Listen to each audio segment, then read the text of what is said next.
Hello kids, welcome back to Pre-Algebra. As you can see, I already have some writing on the board. That's because I'm recording happily through this lecture and get down and have all of these other things done that I've written and realize that I have been speaking one thing and saying another thing. It has to do with that vocabulary that I've been telling you about. Remember, I say that we think, okay, we're taking math, why should I have to learn vocabulary? And even the adults that go back and learn math don't wish to learn the vocabulary, but you've got to have it. So what I had done was I had added some extra math vocabulary into this to make sure that you got it cemented, and I reversed it. So we're going to go ahead and pick back up again at section 2.7, which is translating word phrases. And this joke that I have right here is so lame I can only handle one of them. Question, where do rabbits go after their wedding? They go on their bunny-moon. So, section 2.7, translating word phrases. We're using Pre-Algebra for Christian Schools from Bob Jones University Press. Anyone in any math class that is learning about algebra can learn from this lesson because everybody has to translate from English into algebra. What we're focusing on today is translating multiplication and division. We learned to recognize some words when you're talking about addition and subtraction, going from English into algebra, and we learned for addition you could have and increased by, plus, more than, some, add-ins. These are some of the words that indicate to us that the operation we're talking about is addition. Some of the operations that they're talking about for some of the words that indicate we're talking about subtraction would be difference, which is the answer to a subtraction problem, less, less than, minus, decreased by, decreasing. Those words would indicate subtraction. With division and multiplication, you don't have quite so many. First thing that we have here on the board is the product of 9 and 5. And what we see is that we've got this keyword right here. Okay, this says purple. What happened to my purple marker? Apparently carried that off somewhere. We have 9 times 5 is equal to what?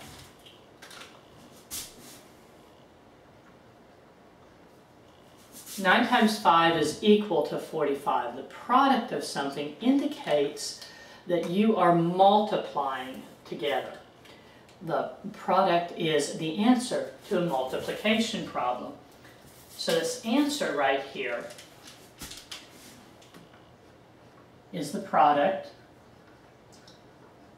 Those quantities that you multiply together, anybody remember what these are called? These are called factors. Factors are always and forever the things that you multiply to arrive at an answer, which is called a product.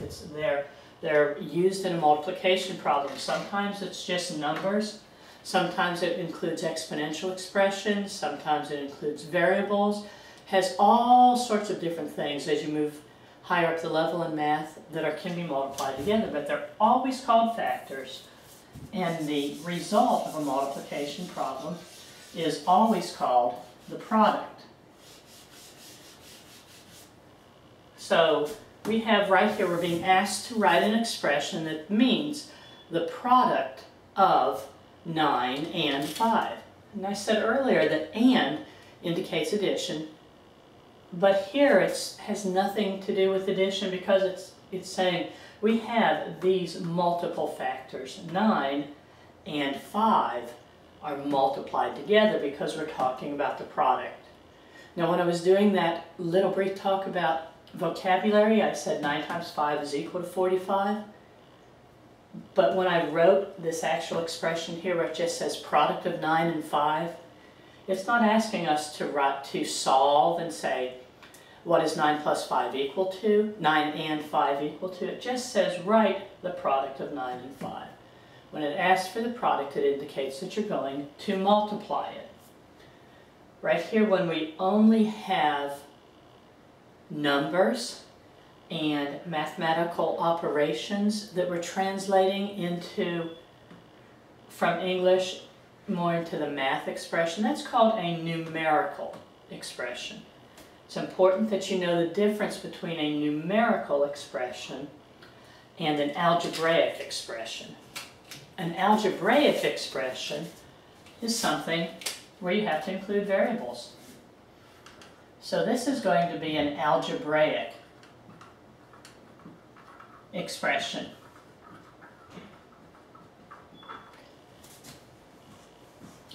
Because when it says a number, it means any number, so we're going to have to use a variable there. This is talking about write an expression that is showing us the quotient of a number and 7. So our key word right here is quotient. It's not and. They're just talking about two different entities that are being involved in finding whatever quotient is. Now, we don't like to have to learn the vocabulary for the division problem because they're weird words. We have dividend, and we have divisor, and we have quotient. And we're going to say that black is our quotient, since I carried my purple pen somewhere. Quotient is the answer to a division problem. And what I've done here is I've written 3 different ways that we can indicate division. We have this house, the guy in the house. And this is how we're going to do long division. We have this division sign that you remember very readily from your arithmetic classes. And we have the fraction bar, or the division bar, which indicates a rational expression. It's written as a ratio of one number to another number. Looks like a fraction. And this is also division. We'll use this form here if we're hand calculating a number. You might occasionally use this form, but hardly ever, except when you're learning that to divide, you multiply by the reciprocal of a fraction. So we'll use that a little bit as we're reviewing fractions. But this here is what you're most frequently going to do when you're talking about anything having to do with division. This is the numerator, the denominator, the quotient. So the quotient is always the answer to a division problem.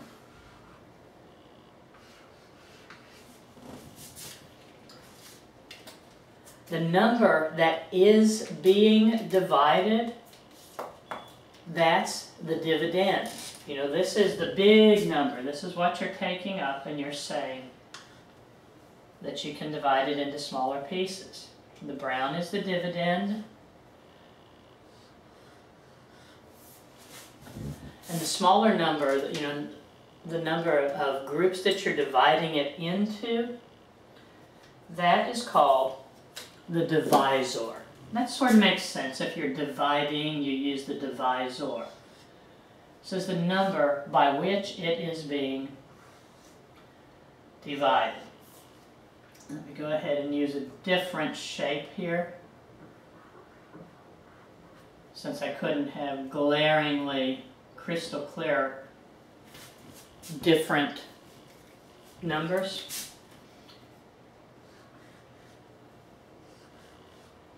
Our triangle. Review. Now, why am I spending all this time on it? Because people forget what quotient, dividend, and divisor is, and if you don't know your vocabulary, you can't translate it. If you can't translate it, you get it wrong. If you get it wrong, you don't like your grades. Okay? The large number that's being divided into smaller parts is called the dividend. The number of parts that it's being divided into is called the divisor. The answer, or the number of groups that you end up with, the answer to that division problem is called the quotient. Quotient, quotient, quotient. Make sure that you can clearly and correctly identify what those are. Now, we have an algebraic expression because we're going to be having to use a variable. So what is quotient? Quotient is the answer to a division problem. The quotient of a number and 7. And we're going to use that rational expression, that thing that looks like a fraction as much as we can, the quotient of a number and 7. This is all that they're asking you for. And you go in order from left, just as it's read, the quotient of a number and 7. That's all this is. The quotient of a number and 5. A number and 5. Doesn't matter what letter you use for the variable. No. A lot of people like to use as their variable the first letter of the word. Use whatever you want to use. Okay? Algebraic expressions include variables. Numerical expressions do not. Okay?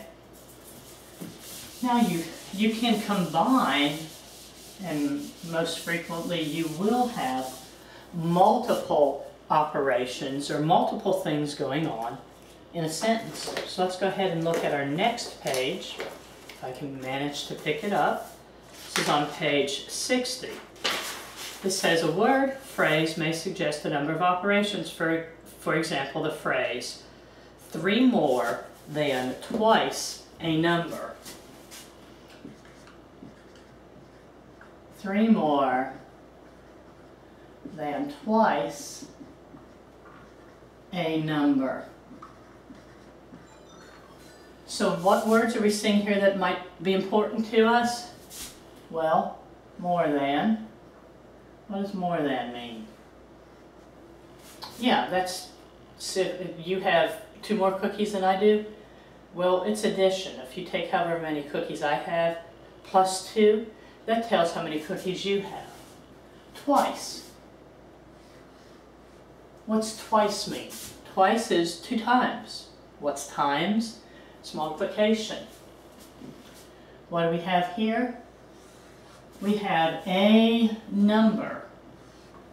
Does it tell us a specific number? No. Well, then we're going to know that that's going to be a variable. Because we have a variable here, is this going to be a numerical expression or is it going to be an algebraic expression? It's going to be an algebraic expression because it contains a variable. So, what is 3 more than twice a number? What are we starting with? We're starting with twice a number. Let's go ahead and erase this. And see, this is what we have to begin with. We have twice a number. What's a number? Let's just say n. What's twice the number? 2n. 2 times n is 2 times a number. Twice a number is 2 times a number. Remember I said that if you have more than and less than, you can sort of create it backwards, and I'll show you how to do that in a minute. But if we're starting with 2n, and we have 3 more than 2n, this is our algebraic expression, 2n plus 3. This says 3 more than twice a number. We've begun, our starting amount is twice a number, and we've added 3 to it. And I said something that makes sense to the way some people's brains work, is when we have more than and less than, if you sort of write it in reverse. If this doesn't make sense to you, tune it out. This says 3 more than twice a number. 3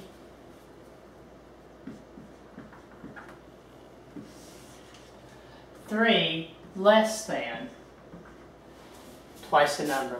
Just throw it out there. If your mind grabs it, take it. Otherwise, just ignore that.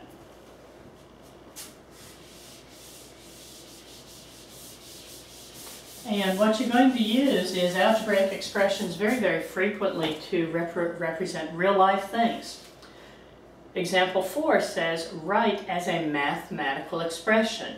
Rhonda saves $18. How much will she have if she saves twice as much? So what is she starting with?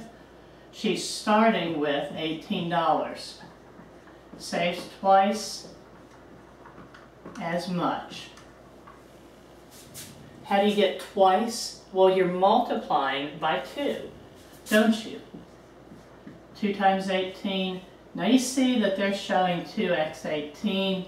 I want you not to use the 2x 18 because that thing right there for multiplication also gets used as a variable. So 2 times 18, 2 times 18, 2 times 18. All of those are good ways to indicate multiplication.